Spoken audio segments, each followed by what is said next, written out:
Welcome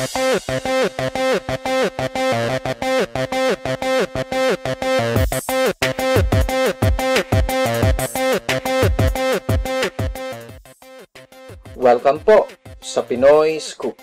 At ito ang balita ngayon.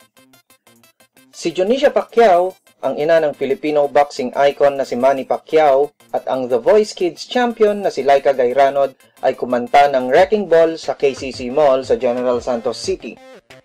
Kasama rin ni Laika ang iba pang The Voice Kids talents na sina Darren Espanto, Darlene Vivares at Juan Carlos Labajo.